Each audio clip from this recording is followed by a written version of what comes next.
Good morning, everybody. Today we have the three topics to be covered. First is the record room. Second is with regard to library. And third is the sheriff petty account. Coming first to the record room. हमारा जो record room होता है, it is a store of everything. जैसे warehouses होते हैं.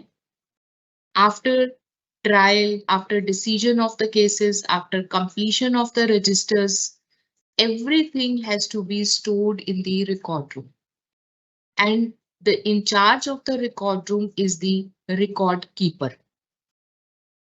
अब problem ये है कि अगर हम देखें कि कब से हमारे डिस्ट्रिक्ट में कोर्ट्स चल रही हैं और वो रिकॉर्ड रूम भरता जा रहा है, हर साल उसमें एंट्रीज आती जा रही हैं, तो इसके लिए हमारे पास एक और प्रोसेस होता है that is known as the weeding of the records. वो रिकॉर्ड्स वहां से खत्म करना, डिस्ट्रॉय करना, कौन सा रिकॉर्ड कब डिस्ट्रॉय करना है, कैसे डिस्ट्रॉय करना है, it is everything provided in our high court rules and orders, that is volume 4 chapter 16A, capital A. Now first coming with regard to the duty of the record keeper qua consignment. Her file के decision के 15 दिन के अंदर वो file consign होनी चाहिए, और अगर कंसाइनमेंट के लिए नहीं आती तो एलमत की एक्सप्लेनेशन उसके साथ आती है, which is to be signed by the presiding officer. Now, when the files are collected, एक हमने ये पढ़ा था कि उसका चालान फॉर्म बनता है, चालान फॉर्म आएगा, that is the list of the files which are to be consigned. इसके साथ एक रीडर सर्टिफिकेट देता है. That certificate pertains to कि suppose एक पार्टी ने, मे बी प्लेंटिफ ने 5 विटनेसेस एग्जामिन कराने के लिए लिस्ट दी, उस पे डाइट मनी 5 विटनेसेस की असेस हो गई, but he got the summon issued only of 3 and examined only 3 witnesses, remaining 2 were never pressed upon. अब वो जो 2 विटनेसेस रह गई हैं, उनकी डाइट मनी जो है वो डिपॉजिटेड है कोर्ट में. With regard to civil cases, it is with the civil नाजर. सो वो जो डाइट मनी है, वो डाइट मनी रिफंड करनी है उस पर्सन को जिसने वो डिपॉजिट करवाई थी. That is the party, may be plaintiff, defendant, और in criminal cases the accused. So in this case, when the diet money is pending, which is undisbursed deposit, then the reader has to give the certificate that the process to refund the diet money to the depositor has been started. इसके बगैर record keeper जो है वो consign नहीं करता है. ये certificate record keeper reader से लेता है. अब कई बार किसी केस में कोई प्रॉपर्टी सिविल नाजर के पास होती है, तो उस केस में भी जो है सिविल नाजर जो है एक एक्नॉलेजमेंट देगा कि इस केस की ये फाइल्स जो हैं, ये प्रॉपर्टी, ये मेरे पास है. That certificate has also to be attached. Next आ जाता है कि जो रिकॉर्ड कीपर है उसके पास वेरियस कोर्ट से, अलग अलग कोर्ट से रिक्विजिशन आती है कि ये फाइल हमें भेजी जाए, और वो फाइल्स वहां ले जाता है.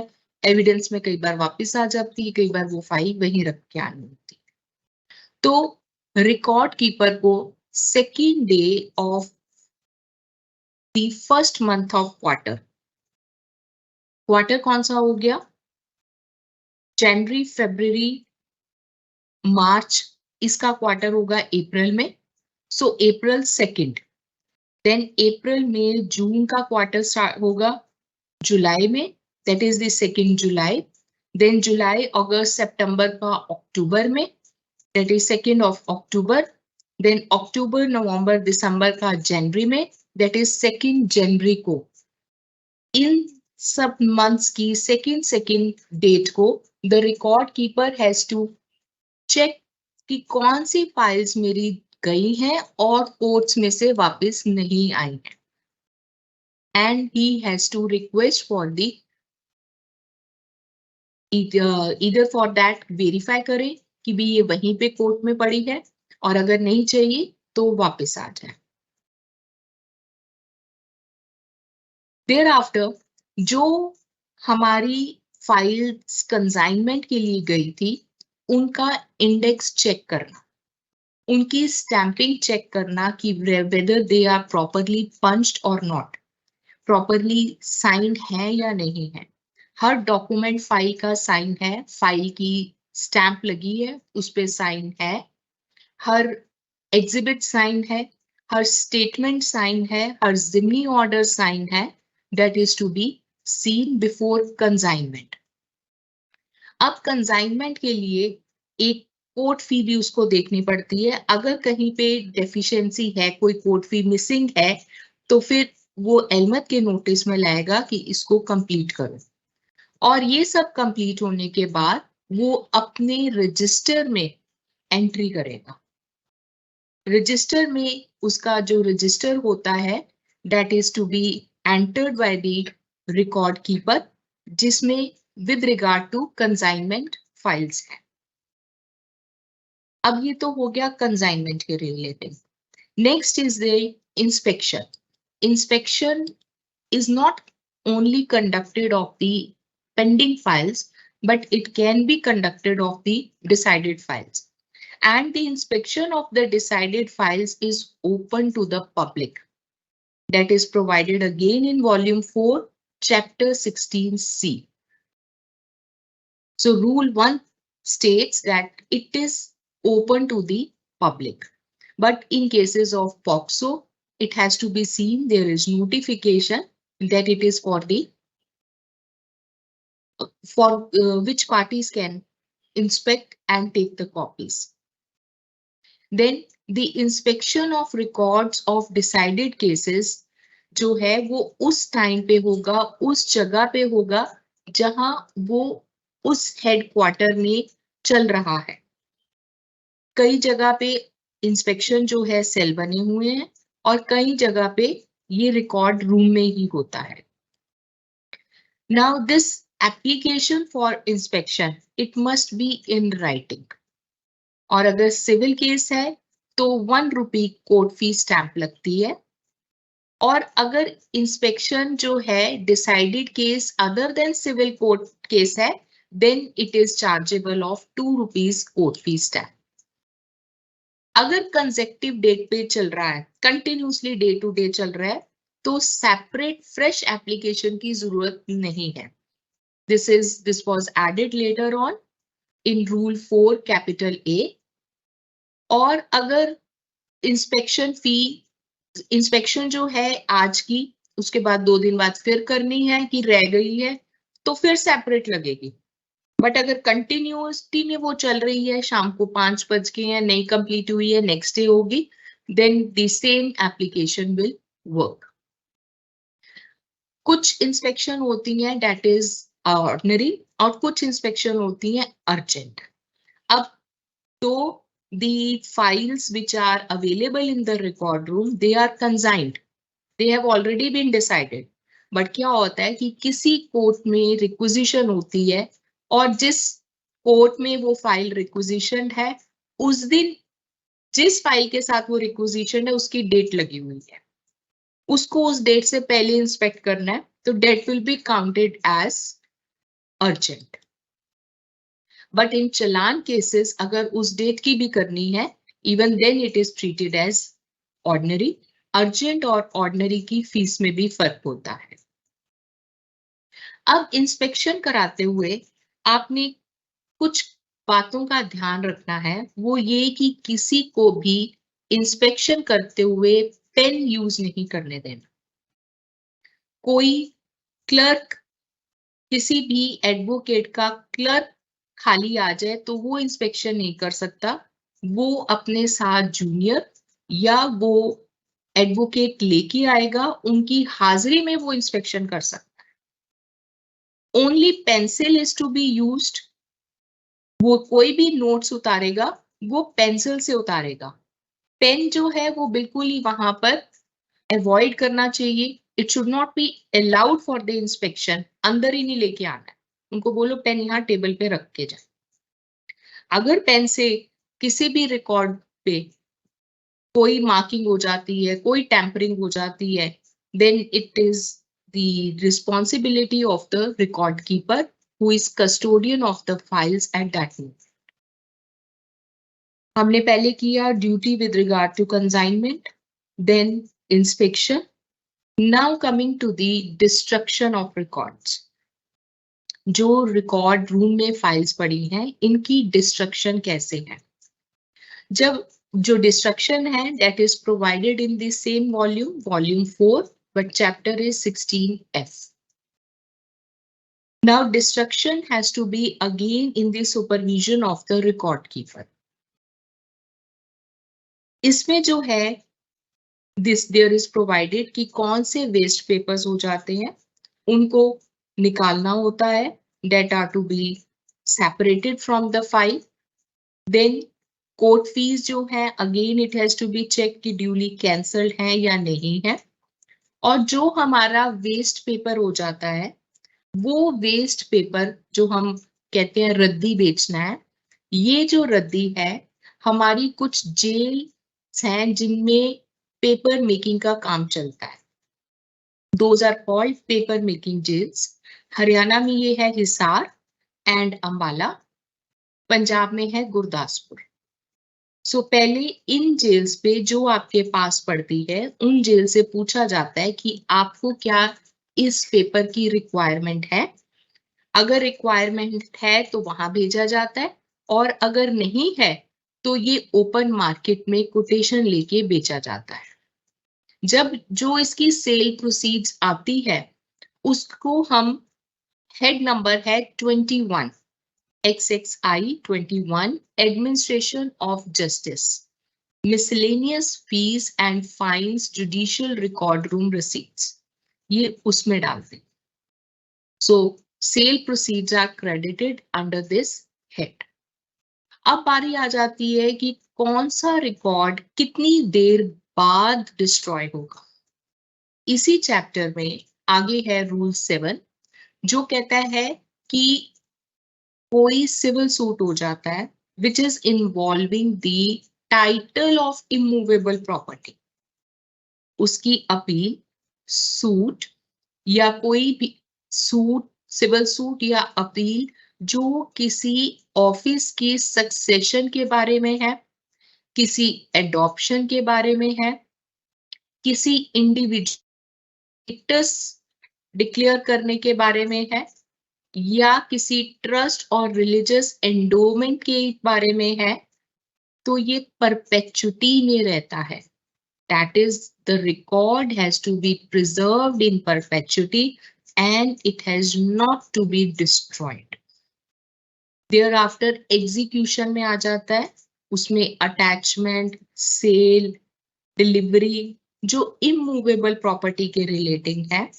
इंडियन सक्सेशन एक्ट की जो फाइल है उसकी नत्थी ए, इंडियन डिवोर्स एक्ट की नत्थी ए, इनको भी इन परपेचुटी रखना होता है, they are not to be destroyed. उसके बाद हमारी कुछ चीजें आ जाती हैं जिसकी डिस्ट्रॉय जो है वो आफ्टर 60 इयर्स है। वो भी रिकॉर्ड हमारे रूल 8 में प्रोवाइडेड है कि कौन कौन सा रिकॉर्ड हम 60 इयर्स तक रख सकते हैं, कौन सा रिकॉर्ड हम 50 इयर्स तक रख सकते हैं। जैसे गार्डियंस एंड वार्ड्स एक्ट का जो है प्रोसीडिंग्स जो है उसकी नत्थी ए वो 50 इयर्स तक रखना है और उसके बाद डिस्ट्रॉय करना है। सिमिलरली इंसॉल्वेंसी प्रोसीडिंग्स जो है, और इसके साथ साथ और भी part A of criminal cases है जिसमें डेथ की पनिशमेंट हुई है, और ये नहीं पता कि हु इज द एक्यूज्ड, या part A of criminal cases जिसमें कोई लुनैटिक कंसर्न है, lunatic who has the some mental illness. इन सब की रिकॉर्ड की मेंटेनेंस 50 इयर्स है। अब नेक्स्ट हमारी आ जाती है preservation of the record till 20 years. इसमें हमारे कुछ और चीजें आ जाती हैं, जैसे चार्ज, फाइंडिंग, सेंटेंस उन केसेस में जिसमें सेकंड और सब्सिक्वेंट कन्विक्शन हुई है किसी की। देन कोई पब्लिक सर्वेंट अगर किसी क्रिमिनल केस में ट्राई हुआ है तो उसकी नथी ए, कोई माइनर का सूट था और उसकी अपील थी, उसकी नथी ए। ये सब जो है ये अबाउट 20 इयर्स तक है। फिर कुछ रिकॉर्ड आ जाते हैं हमारे 12 साल तक, उसमें सेशन केसेस आ जाते हैं। देयर आफ्टर 6 इयर्स आ जाता है, that is rule 12। Thereafter records to be preserve for 3 years, इसमें रूल 13 में दिया हुआ है कौन कौन से हैं। Then comes the 1 year preservation of the record for 1 year, that is now नथी बी। जो नथी बी of all civil and criminal cases and appeals, provided क्या है उसमें कि जो papers relating to deposits and payments shall be separated and preserved। उसमें कोई डिपॉजिट का है, किसी को पेमेंट का है, उनको अलग कर लिया जाएगा और उनको प्रिजर्व किया जाएगा। बाकी कोई जो नथी बी के डॉक्यूमेंट्स हैं वो 1 साल के बाद डिस्ट्रॉय हो जाएंगे। देयर आफ्टर अब आपने ये भी देखा होगा कि हमारे जो रिकॉर्ड रूम्स हैं ये डिजिटाइज्ड हो रहे हैं। Now that is provided in the amended rule, that is rule 14 capital A, that original record in physical form should also be preserved in digital form। अब सेकंड ये आती है कि हमने ये जो कैलकुलेशन करनी है 20 साल, 60 साल, 50 साल, 1 साल, 3 साल, ये कब से होगा? ये तब से होता है जब या तो कोई जब फर्स्ट इंस्टेंस वाली जो ट्रायल कोर्ट होती है वो डिसाइड कर दे और उसकी कोई अपील ना फाइल हो, तो उस डेट से है। अगर अपील फाइल हुई है तो जिस दिन अपील का डिसीजन हुआ है उस डेट से वो पीरियड को की काउंटिंग स्टार्ट हो जाती। बट अगर मेंटेनेंस के केस हैं तो पीरियड की काउंटिंग स्टार्ट होती है जब लास्ट पेमेंट हुई है। In execution of the award last payment जब हुई है तब से वो पीरियड रेकन करना शुरू करेगा। देयर आफ्टर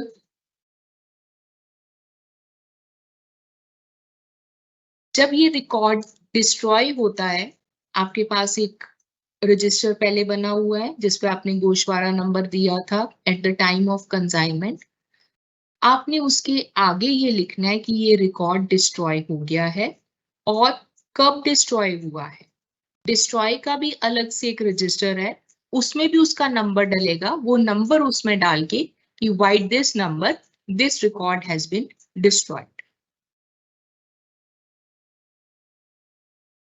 और अगर कोई पार्ट, जैसे हमने बताया कि पेमेंट और रिसीट का जो है नथी बी में कुछ तो डिस्ट्रॉय हो गया, कुछ नहीं हुआ है, उसका जो है जो प्रिजर्व किया है, और नथी ए में इसी तरह अगर कोई पेपर्स रिटेन किए हैं तो वो उसके आगे मेंशन होंगे कि कौन कौन से पेपर्स डिस्ट्रॉय नहीं हुए, ताकि अगर कल को फ्यूचर में जरूरत पड़ती है तो वो पेपर्स को कॉल किया जा सके।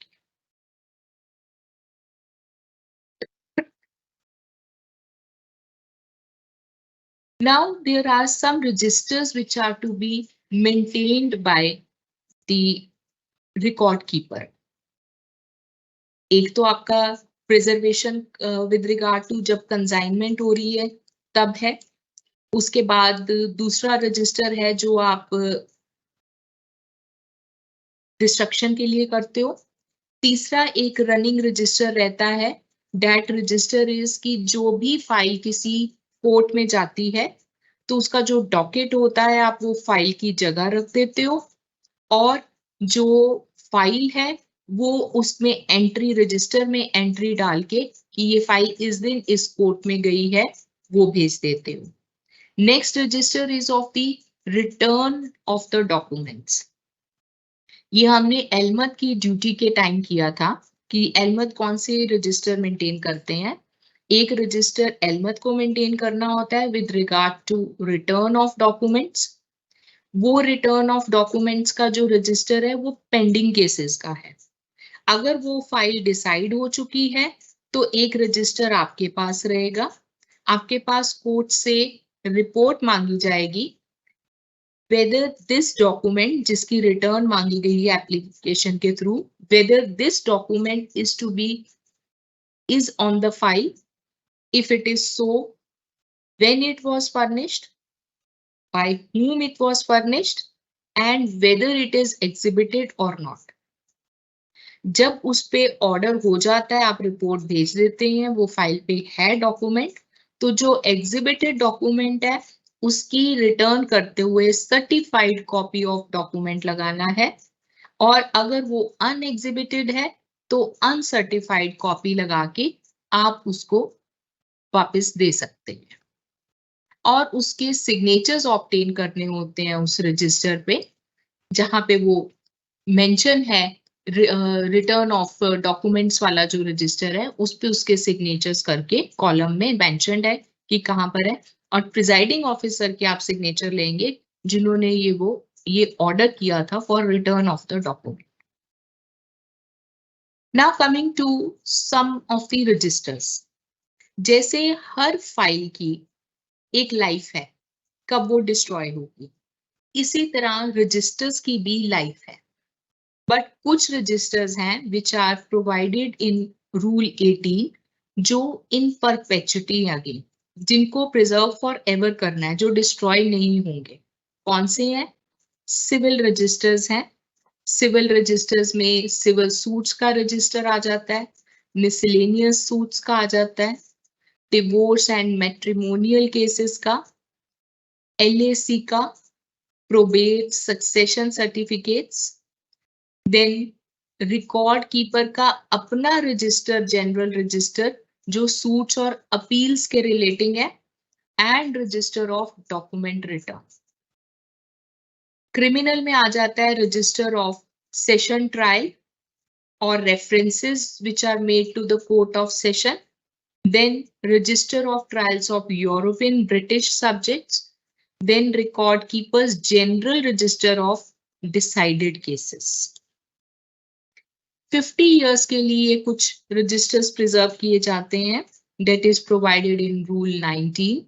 उसके लिए जो सिविल रजिस्टर्स हैं, that is register relating to the property of minor and annual accounts of their estate, registers of persons who are adjudicated insolvents। इसमें क्रिमिनल रजिस्टर्स हैं, रजिस्टर्स ऑफ कंप्लेंट्स अगेंस्ट और inquiries into conduct of servants, then miscellaneous registers जो कि register of ministerial staff और register of affidavits हैं। इसी तरह rule 21 prescribe करता है कि कौन से रजिस्टर्स 12 साल बाद डिस्ट्रॉय होंगे। रूल 20 करता है कि 6 years बाद कौन से डिस्ट्रॉय होंगे। Apart from this rule 23 is there which prescribes the registers which are to be maintained and preserved for 3 years। अब ये तो हमने बात कर ली रजिस्टर्स की। कुछ कौन सी ड्यूटीज हैं रिकॉर्ड कीपर की, इनके अलावा और कौन सी ड्यूटी रिकॉर्ड कीपर की प्रिस्क्राइब है। आपके पास कुछ रिक्विजिशन आती है हाई कोर्ट से।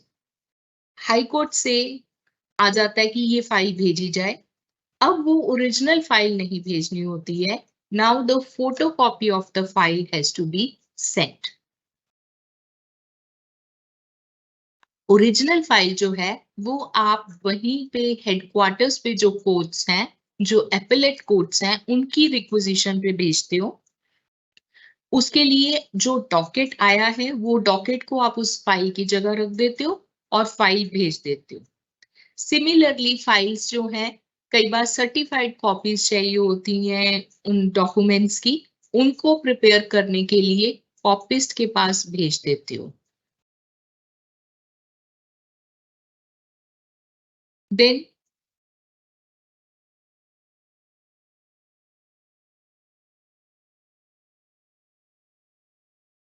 रिकॉर्ड रूम की जो साफ सफाई है वो भी आपके जिम्मे है.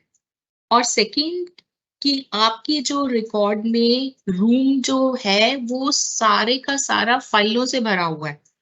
वहां टर्माइट की, चूहों की, हर चीज की बहुत केयर करनी पड़ती है. तो उसके लिए हर 6 महीने बाद, आफ्टर एवरी 6 मंथ्स, पेस्टिसाइड्स का स्प्रे. ये तो मिनिमम पीरियड है. इससे पहले भी अगर आपको लगे तो पेस्टिसाइड्स का स्प्रे जरूर करवाइए. So this was all about the record keeper.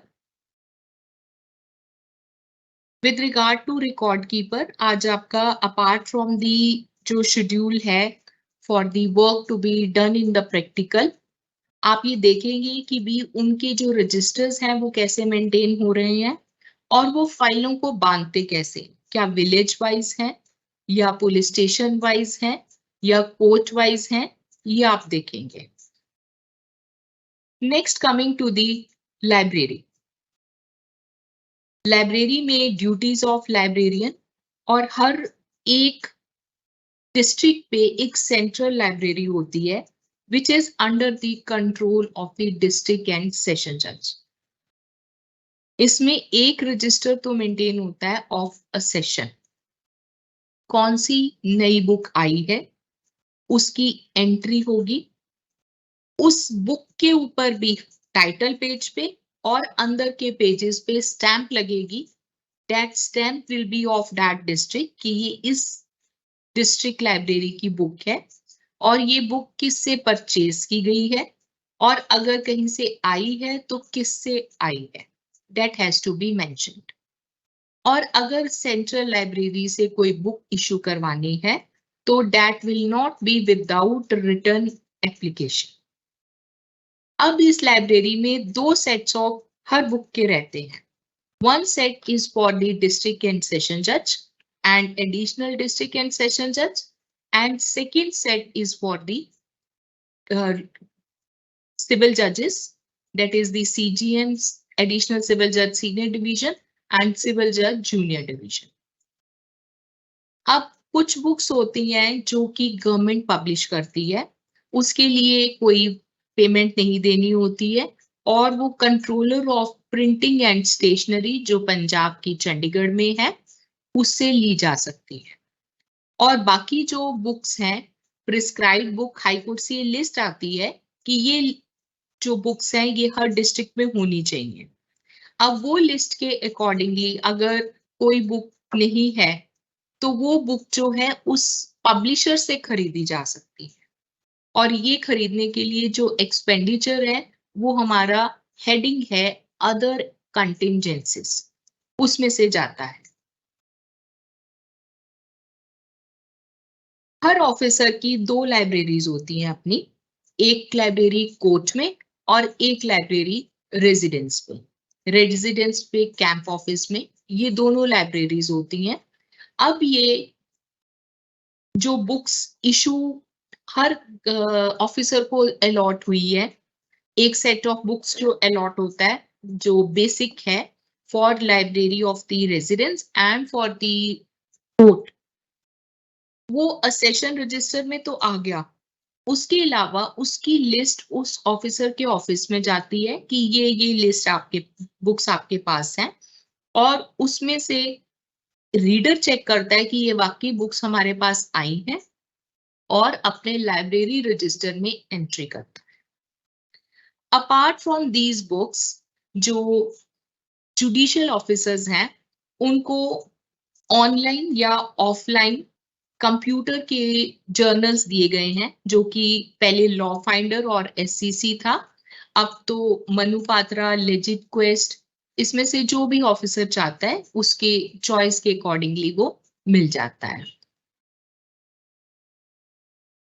Library में टाइम टू टाइम कुछ करेक्शन स्लिप्स आती हैं। वो करेक्शन स्लिप एक्ट के रिलेटिंग भी हो सकती है, मैनुअल के रिलेटिंग भी हो सकती है, किसी कोड के रिलेटिंग भी हो सकती है, या high court rules and orders के लिए भी हो सकती है। सो एक ड्यूटी लाइब्रेरियन की बनती है कि जब भी ये करेक्शन स्लिप आए वो उस जगह पे इसको इंसर्ट कर दे और अपने रजिस्टर में मेंशन करे कि ये करेक्शन स्लिप आई है। ये रजिस्टर अलग से मेंटेन होगा फॉर दिस पर्पस।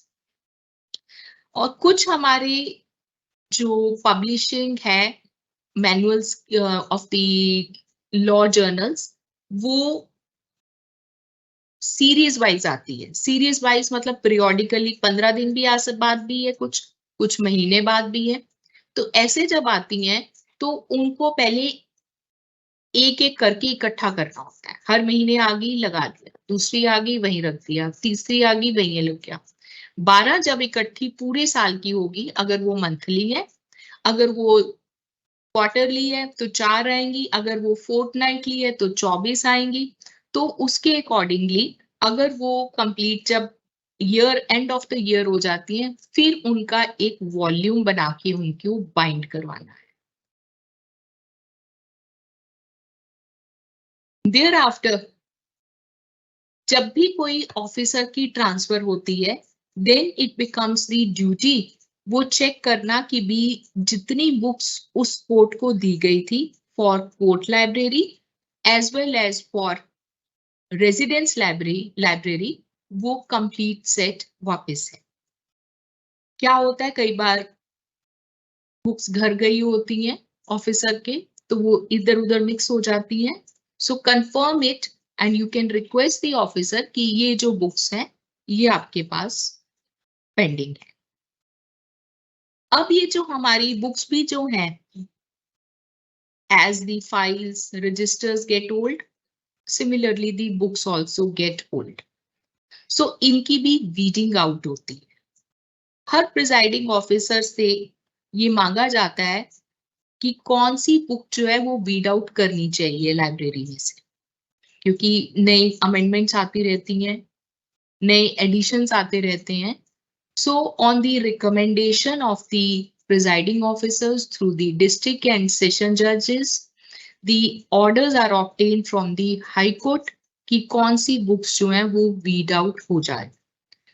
अब जो रिकमेंडेशन हुई उसके बाद ऑर्डर हो गया, जो बुक वीड आउट करनी है that is to be sold in local market. इसकी फिर वो कोटेशन होगी, उसके बाद उसको सेलिंग है। इसका जो पैसा आएगा that will be in head 21, again same one, administration of justice miscellaneous. और जब ये बुक आपने सेल कर दी उसके बाद उसके ऊपर स्टैंप लगानी है of the sold with signature on title page. आपका जो असेशन रजिस्टर रहेगा, असेशन रजिस्टर्स में कुछ कॉलम्स हैं जैसे सीरियल नंबर, फिर कौन सा काम, नेम ऑफ वर्क लिखा हुआ है, बुक किस चीज की है, एडिशन और डेट ऑफ पब्लिकेशन, फिर उसकी कॉस्ट, डेट ऑफ रिसीट, कब वो मिली है, date when it ceases to be in the court library, किस रीजन से वो कोर्ट लाइब्रेरी में अब नहीं है, रीड आउट हो चुकी है, गुम हो चुकी है, क्या है, उसी का वहां पे रीजन देना है। And there is one column of the remarks. So this is all about the library. आप लाइब्रेरी में भी जाएंगे और लाइब्रेरी का जो है, as we have read, there is one important register that is the accession register, आप उसको चेक करेंगे और बुक्स को देखेंगे कि उन पे जो स्टैंपिंग है वो कहाँ पर है।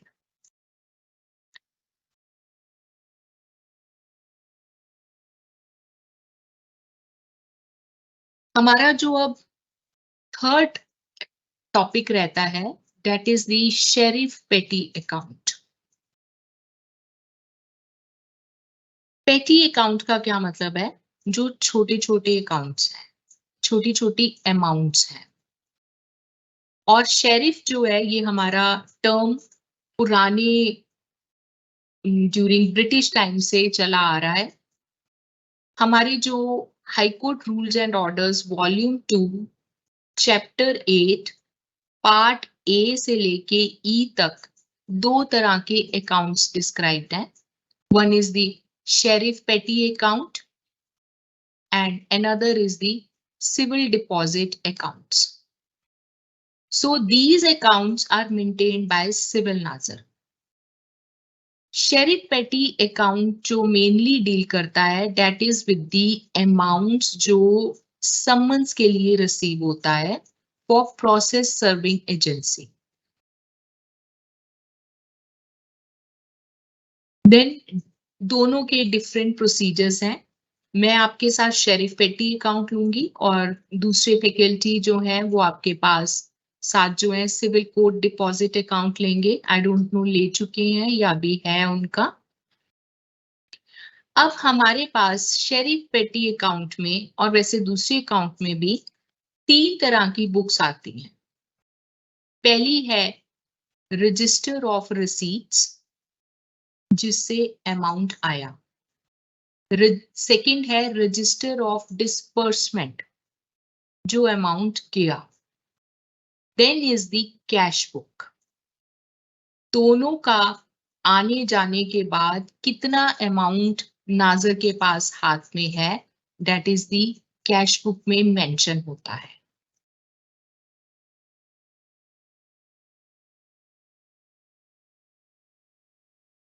जो अमाउंट हमारे पास शेरिफ में इंक्लूड होता है शेरिफ पेटी अकाउंट में, उसकी मैं कुछ डिटेल आपको बताती हूँ। एक तो हो गया सम्स पैसा amounts that is deposited by parties as expenses of witnesses. कोई विटनेस करवाना है, एक्सपर्ट विटनेस कराना है, कोई कमीशन अपॉइंट किया, उसकी जो भी फीस होगी that will be deposited in civil, criminal and revenue cases in sheriff petty account. अगर कोई पब्लिकेशन चार्जेस हैं न्यूज़पेपर के तो वो भी शेरिफ पेटी अकाउंट में डिपॉजिट होंगे। देयर आफ्टर कुछ एप्लीकेशंस होती हैं हमारी प्रोबेट की, letters of administration and succession certificates, उन के कनेक्शन में भी जो अमाउंट डिपॉजिट होगा that is in this account. अब ये जो अमाउंट है जो हमारा रिसीव हुआ है ये इमीडिएट डिस्पर्समेंट के लिए है। जैसे कि कोई विटनेस के लिए अगर कोई अमाउंट डिपॉजिट कराया, जब वो विटनेस को सम्मन किया है, उसके सम्मन्स करे हैं, अमाउंट उस विटनेस को पे कर दिया और इसका मतलब ये महीना, 1.5 महीना, 2 महीना मैक्सिमम इतने में विटनेस हो जाता है, उतनी अमाउंट उसको डिस्पर्स हो गई। जो सब डिवीजन पे है ये काम नायब नाजिर करता है और डिस्ट्रिक्ट पे this work is done by civil नाजिर। Now according to schedule B of chapter 8D of volume 2 of High Court Rules and Orders, some registers are to be maintained by the civil nazir.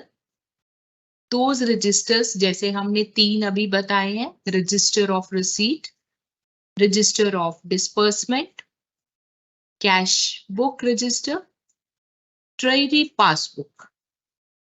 receipt form, register of processes including warrants.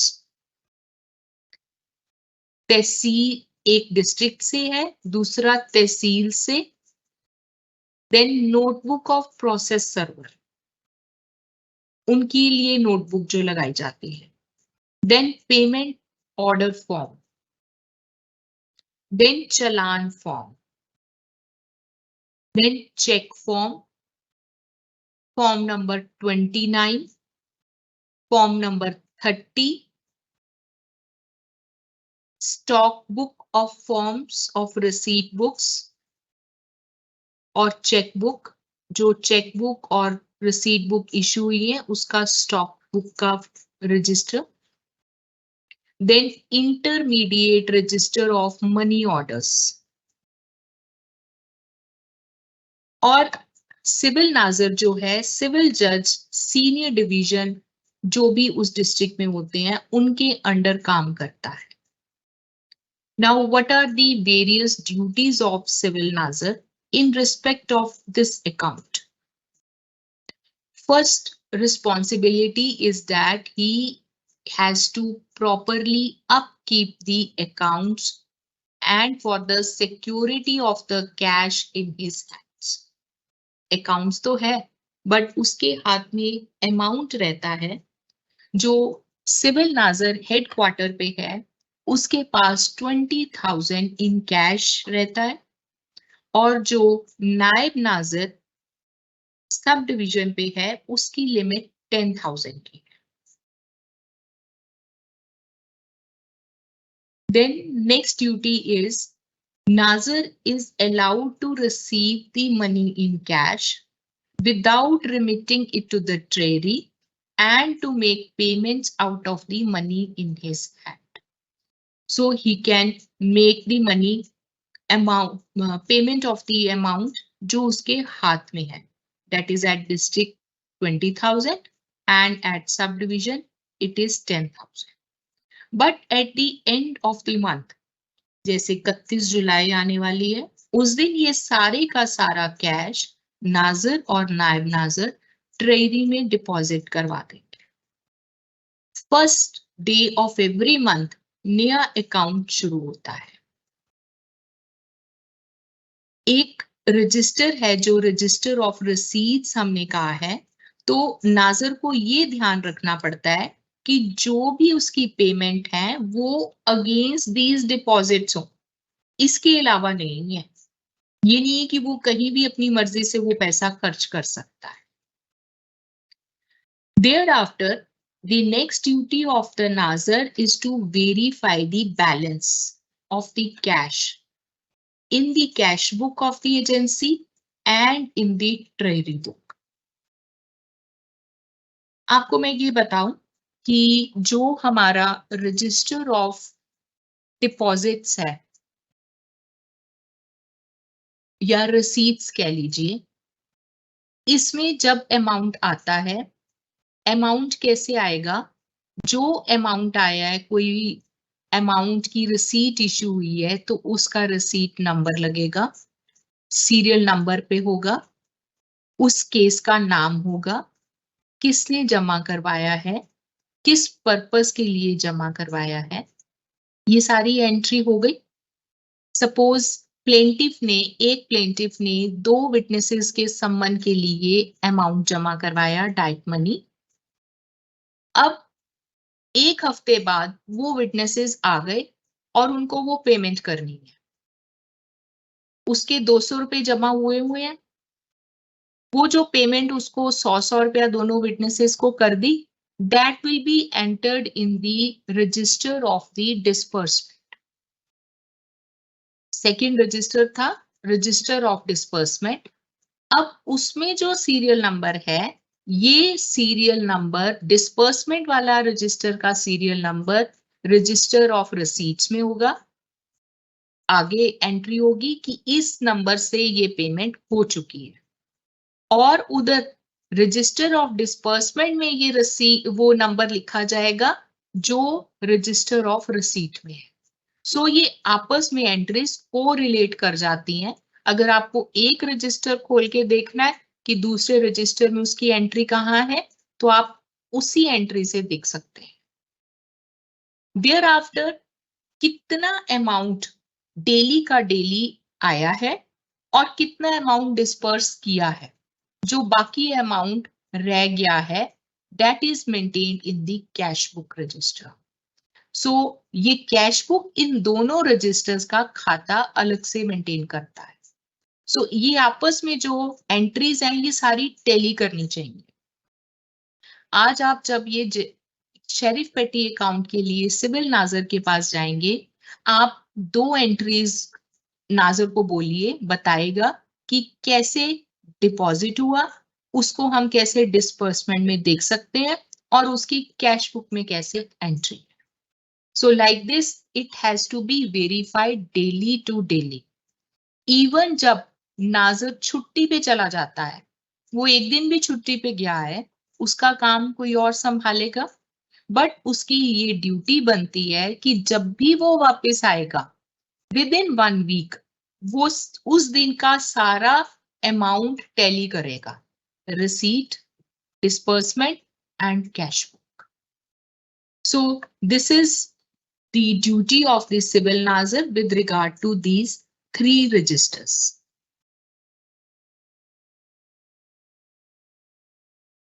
Then ये registers जो हैं तीनों civil नाजर civil जज senior division से daily के daily शाम को इनिशियल करवाने होते हैं। At the headquarter it is with the civil जज senior division and at the sub division it is SDGF. So it becomes the duty of the civil nazar and on the other side of the naib nazar to get it verified daily to daily. अब क्योंकि ये cash का काम है, जो register है this all relates to the amounts, तो इनको की एंड लॉक में रखना भी बहुत जरूरी है। ये नहीं है कि ये रजिस्टर्स बाकी रजिस्टर्स की तरह ओपन में रहेंगे। These registers are to be kept in a safe under key and lock. अब जितनी भी ये रसीट बुक्स हैं, चेक्स हैं, इनकी एंट्री एक stock book of receipt and cheque books में होती है और this will remain in personal custody of the officer in charge. Issue of such books will be made by the officer in charge to the Nazir after accounting for such issue in the stock. So उसका भी ये रहता है कौन सी receipt book जो है, कौन सी check जो है, किस नंबर से किस नंबर तक कौन से नाजर को कब इशू हुई है। Now civil nazir has to paste one warning on the court's notice board that money will only be deposited by the litigants in the local treasury on the challans given to them by the court. ये warning एक हर court के बाहर लगानी पड़ती है and जो रसीट्स बाकी और कोई हो जाएगी तो वो वैलिड नहीं होती है unless it is signed by the treasury officer. This is to avoid the fraud which can be committed with the litigants by any person. Similarly, जहां पर सिविल कोर्ट डिपॉजिट अकाउंट्स रहते हैं, वाउचर सिस्टम इज एप्लीकेबल, वो तकरीबन हर court में है, उसके बाहर भी ये वार्निंग लगानी चाहिए कि ये जो अमाउंट्स हैं they will be deposited by the litigants against this proper challan. Now,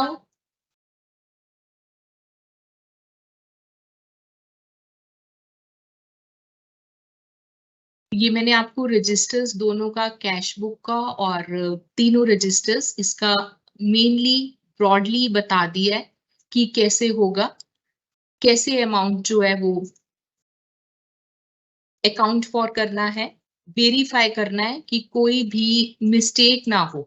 3 register maintain करने से हम जब एक दूसरे साथ एंट्री टैली करते हैं then we can easily assess कि कहीं गलती है या नहीं। अब जब भी ट्रेजरी को कोई रिमिटेंस होती है, कोई अमाउंट डिपॉजिट होता है, तो जो दो ग्रॉस रिसीट्स हैं, ग्रॉस पेमेंट्स हैं, उनको एंटर किया जाता है पर्सनल लेजर अकाउंट में। और ये जितना अमाउंट है वो जो ट्रेजरी को प्रीवियस बैलेंस के अगेंस्ट दिया है वो उसमें होता है। ये अमाउंट ट्रेजरी जो बुक है उसके साथ मैच करना चाहिए। और जितना बैलेंस नाजर के हाथ में रह जाता है, it is also mentioned here. Then comes the duty of the civil nazar relating to money orders. This is provided in chapter 8D, rule 7 and rule 33 of volume 2.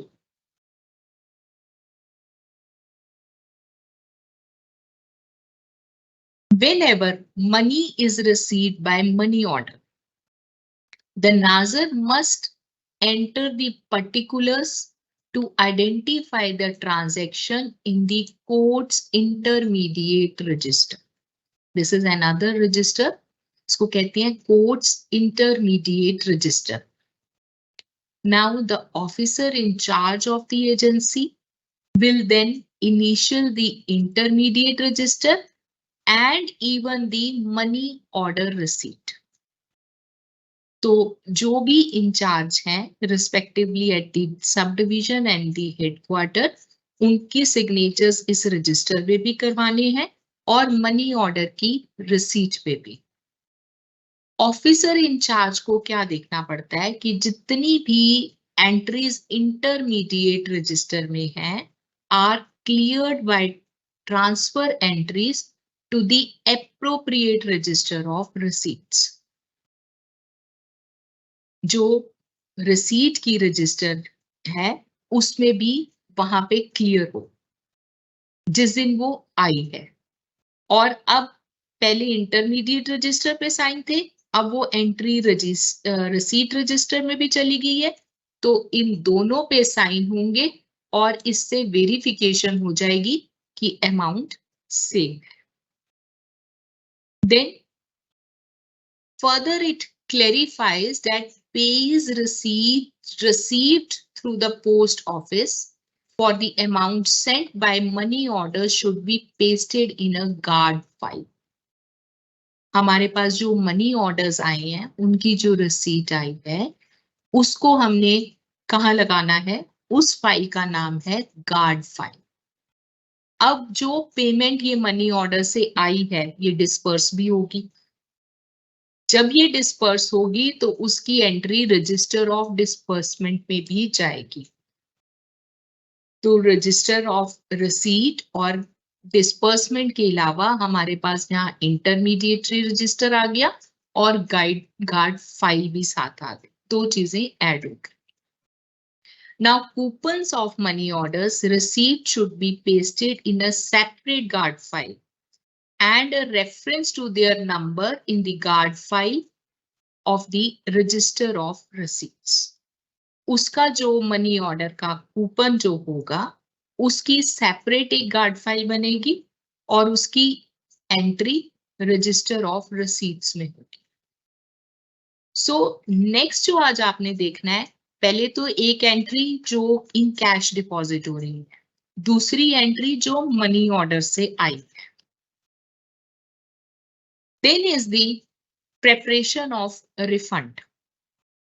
अगर कोई भी अनडिस्पर्स्ड बैलेंस रह जाता है, जो हमने किया था कि रिकॉर्ड कीपर हर फाइल में एक सर्टिफिकेट लेगा जिसमें अनडिस्पर्स्ड अमाउंट रहता है, जो विटनेसेस नहीं हुए हैं कि ये प्रोसीजर स्टार्ट कर दिए कि वो अमाउंट उनको वापस किया जाएगा। यहाँ पे उसी के रिलेटिंग है कि अगर अनडिस्पर्स्ड बैलेंस ऑफ डिपॉजिट है, वो डिपॉजिटर को जब भी वो क्लेम करता है या अदरवाइज जब केस डिसाइड हो जाता है वो उसको रिफंड करना है। वो रिफंड करने के लिए कोर्ट से एक ऑर्डर लेना पड़ता है, that is called a payment order. Now Nazir, after making the acknowledgement, has to make entries in the register of receipts and register of disbursements. अब ये जो number है which is quoted on the top of the payment order will be the serial number of the transaction in the register of disbursement. ये जो payment order है इसकी भी एक लाइफ होती है. ये नहीं है कि पेमेंट ऑर्डर आज ले लिया और वो 6 महीने तक वैलिड है. अगर वो पेमेंट ऑर्डर टाइम सिर नहीं है तो उसको दोबारा रीवैलिडेट करवाना पड़ता है. That is the renewal of the payment order. The courts payment order will remain in force only for a period of 1 month. So after the lapse of this order, period of this order, renewal of the order is required. On the production of a lapsed payment order, जो payment order lapse हो चुका है तो authority officer जिसने पहले grant किया था वो ये सेटिस्फाई जरूर हो जाए कि इसकी ऑर्डर की जो रिक्वायरमेंट है रिन्यूअल की है और उसकी रिन्यूअल कब से है और उस पे सिग्नेचर हो एंड डेट हो ताकि आगे भी वो एक्सटेंशन के लिए रूटीन में आ जाए. Now comes the monthly verification of the accounts. ये तो हमारा डे टू डे था. अब हमारी मंथली वेरिफिकेशन जो मंथ के एंड में जितना कैश नाजर के पास या नायब नाजर के पास है वो ट्रेजरी में डिपॉजिट होगा तो उसकी कहाँ एंट्री होगी. So on the last working day of the month, when the comparing has been done of the balance shown in the books which are maintained by the Nazir with the balance in the treasury passbook. So now there is another one term that is the treasury passbook. So हर महीने के and में वो खाता वहीं पे बंद करना है और उसकी एंट्री आपस में मिलती हो कि ट्रेजरी पासबुक में कितनी है. So there will be 3 balances in the books of account. One balance will be struck at the end of the month in the register of receipts. भी कितना अमाउंट आया है जो ये शो करेगा कि आउटस्टैंडिंग कितना था पिछले डिपॉजिट से. And second is the balance with the Nazir which is shown in the cash book. And other will be the balance remittance to the treasury which is shown in the passbook. So ये 3 balance हो गए. The comparison of the balance in the cash book shall be made at the end of each month with the balance in the register of receipt. So the balance in the hand of the Nazir should be physically verified by officer in charge. अब ये officer in charge की duty बन जाती है कि नाजर के पास at the end of the month कोई बैलेंस है या नहीं.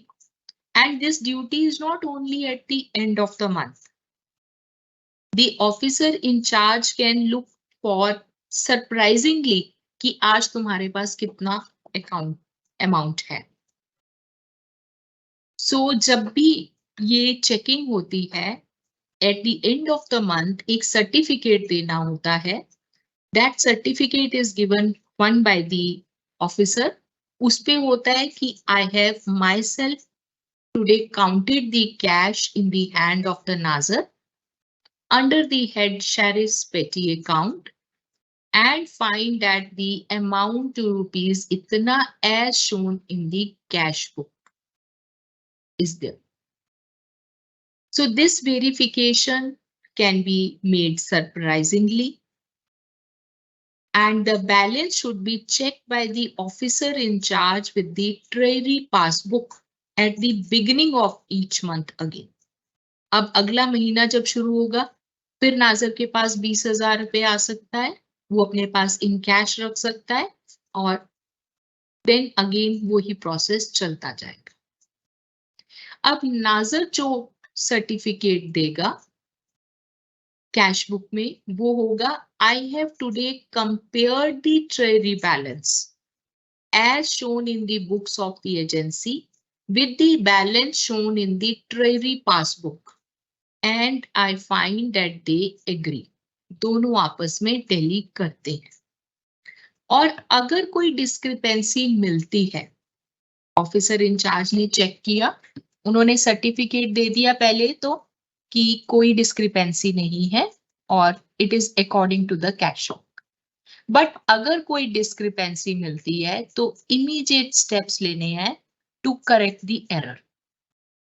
इसीलिए इवन जब नाजर एक दिन की छुट्टी पे भी जाता है, duty has been imposed upon him to verify the amounts which have been received and dispersed on the day when he was on leave and to report, ताकि रिस्पॉन्सिबिलिटी जो है वो सिर्फ नाजर की रहे।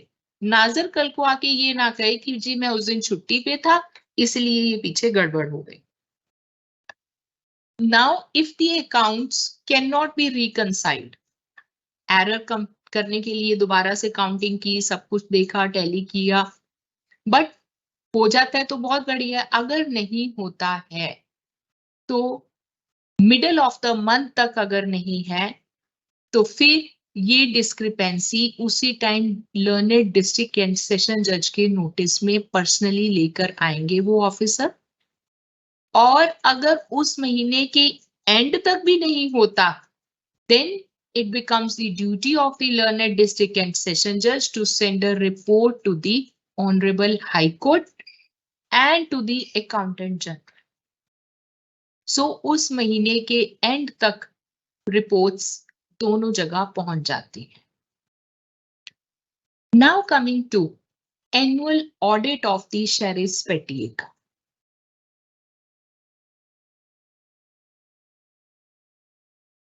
अब ये ऑडिट जो है ये हर साल होता है। जब भी ये ऑडिट होता है, जो रीडर्स हैं, एल्मर्स हैं, जो स्टाफ अपने अपने रजिस्टर के कस्टोडियन हैं, उनको कोऑपरेट करना पड़ता है ऑडिट टीम के साथ और जिस दिन उनको टाइम दिया जाए उस दिन अपने रजिस्टर्स लेकर जाएं। और जो भी ऑडिट टीम का इंस्पेक्शन की रिपोर्ट रहती है वो प्रिजाइडिंग ऑफिसर्स को, लर्नेड डिस्ट्रिक्ट एंड सेशन जजेस को और हाई कोर्ट को कन्वे हो जाती है। अगर कोई एम्बेजलमेंट मिलती है, लॉस ऑफ प्रॉपर्टी मिलता है, कोई फ्रॉड मिलता है या कोई बहुत बड़ी इरेगुलरिटी, ग्रेव इरेगुलरिटी है, तो प्रिजाइडिंग ऑफिसर्स जो हैं उनको इंक्वायरी स्टार्ट करनी होती है immediately. Now coming to the maintenance of accounts in the land acquisition act, LAC में कंपनसेशन आती है, उसकी जो मनी है वो डिस्ट्रिक्ट कोर्ट में आती है under section 31 of the land acquisition act and it must be lodged into the treasury as a revenue या सिविल कोर्ट डिपॉजिट। एक रजिस्टर मेंटेन होगा, that is again to show कितनी receipt आई है और कितनी डिस्पोजल है of deposits made therein by the land acquisition office. So when the money is invested otherwise than in the purchase of a land, an account in the ledge form should also be opened for the person on whose behalf the money is invested. This is about the LAC. और इस register में particulars होते हैं, name of each person, किसको compensation दी payable है, or the amount and the final disposal thereof either by investment or by payment. So the court shall then proceed to take action in regard to the investment or disposal of money which is deposited according to the section 32, 3, 33 and 34 of Acquisition Act. अब ये वाले record जो है ये कब destroy हो सकता है? हमने पहले फाइल्स का किया, फिर हमने रजिस्टर्स का किया, फिर हमने बुक्स का किया, and now coming to the record which is relating to, which is subject to audit. So no records or documents filed in any court account should be destroyed till a period of 1 year has elapsed since they were last audited.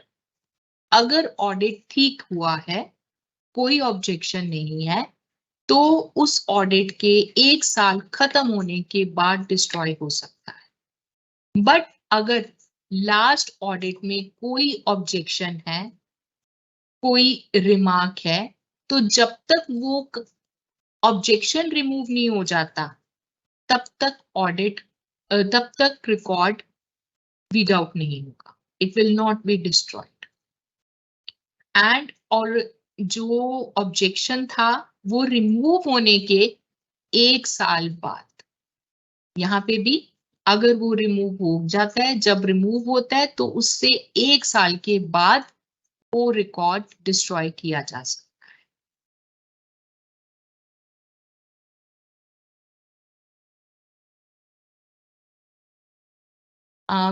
मेरे पास कुछ entries थी, but मेरे को लगता है आप आज पहले शाम खुद देखिए कि कैसे एंट्रीज की हुई है, कैसे cash book, register of receipt and register of disbursement में एंट्रीज हैं, और उसके बाद फिर हम इसको अगर कोई जरूरत पड़ी तो I will show you this.